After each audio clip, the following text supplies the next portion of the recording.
তো বন্ধুরা, গ্রামের রাস্তা তো এটা হলো গ্রামের মাঝখান দিয়ে, চারিদিক দেখো জলে থই থই, মাঝখান দিয়ে গেছে একটা পাকা রাস্তা।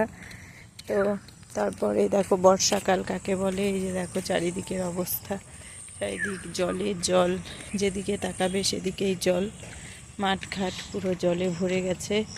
আর যত ডোবা নালা যা যা ছিল সব কিছু ভরে গেছে। এই জায়গাগুলোতে একটা সময় বাচ্চারা খেলাধুলো করে, কিন্তু সেই জায়গাগুলো এখন জলে আর কিছু বোঝা যাচ্ছে না যে এখানে কি হতো কি না হতো। এই দেখো চারিদিকে জল, দেখতে সত্যিই ভীষণ সুন্দর লাগে। চারিদিকে এত সুন্দর জল, আকাশ একদম মেঘলা আকাশ, তারপর বাঁশ গাছ, মানে গ্রামের পরিবেশ যেরকম হয় ভীষণ সুন্দর। এখানে ধান হওয়ার জন্য যে রোয়া বোনা হয় সেই বীজগুলো বুনেছিল।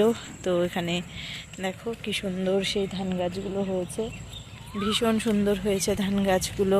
এগুলোর থেকে এক একটা ধান থেকেই গাছ হয়েছে, গাছ থেকেই কত বড় বড় গাছ হবে, সেখানে অনেক অনেক ধান হবে। সেই ধানগুলোই কিন্তু আমাদের বাঙালিদের প্রধান খাদ্য, ভাত হিসাবে আমরা খাই। তো এতটুকু জায়গার থেকে দেখো, এতটুকু জায়গার থেকে কত কত পরিমাণের ধান হবে, সেটা অনেক অনেক অনেক, আমারও সেটা আইডিয়া নেই। তো ভীষণ ভালো লাগছে, দেখো ভীষণ সুন্দর।